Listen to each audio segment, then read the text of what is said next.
ज्यादा लोगों के बीच में साधक रहेगा तो ज्यादा बर्तन होते हैं तो खटर पटर होती है।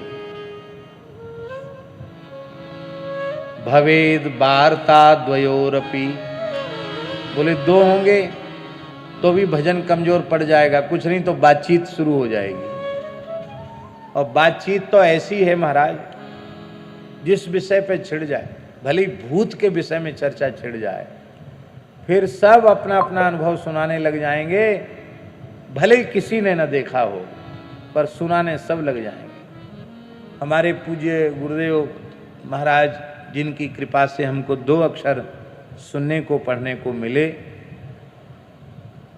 हम बालक थे, पढ़ते थे और उनके पास भीड़ लगी रहती थी, तो तरह तरह की बातें भी होती थी, हम सुनने लग जाते, कभी कभी बीच में बोलने भी लग जाते। तो महाराज जी कहते, पंडित जी बोलते थे, पंडित जी संपूर्ण शास्त्रों की श्लोक संख्या निश्चित है, महाभारत बहुत विशाल काय है, उसकी भी श्लोक संख्या 1 लाख है, निश्चित है, पर एक ऐसा शास्त्र है जिसकी श्लोक संख्या निश्चित नहीं है, उस शास्त्र का नाम है गल्प शास्त्र।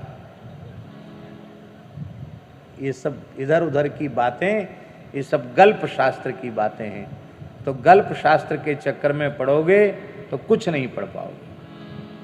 तो हमारे यहाँ तो मेला लगा रहता है, लोग तरह तरह की चर्चाएं करते हैं, तुमको सुनने की आवश्यकता नहीं। हाँ, कोई शास्त्रीय चर्चा हो रही है तो सुनो, व्यवहार की चर्चा सुनने की क्या आवश्यकता।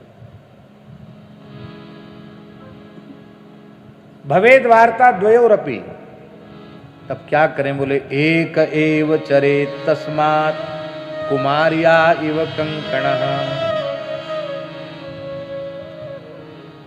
2-2 कंकण भी हाथ में रहेंगे स्वामी जी तो खन्न खन्न बजेंगे, और एक ही एक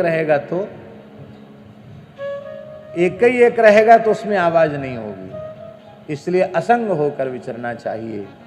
कहने का आशय हमारा यह है कि जब पूरे विराट को गुरु रूप में स्वीकार किया तो विराट ही उनके लिए उपदेशक बन गया, गुरु बन गया, और क्या कहना।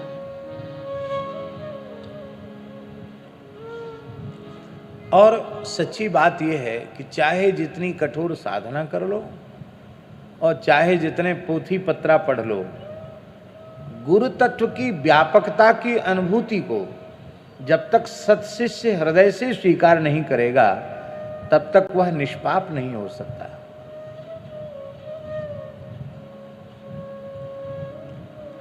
फिर से इस बात को सुनने, तब तक निष्पाप नहीं हो सकता।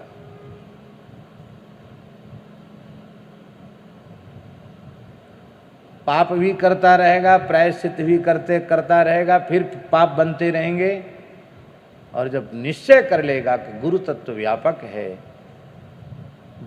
तो मन में भी है, बुद्धि में भी है, चित्त में भी है, अहंग में भी है, आत्मा में भी है, तो जहां गुरु तत्व विराजमान है वहां विकार कैसे आ सकता है।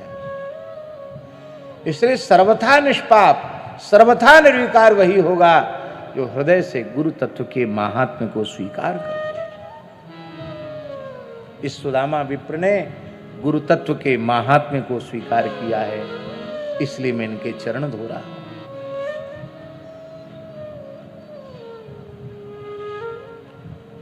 एक पद है, उसको हम कह करके आज का वक्तव्य पूर्ण करते हैं।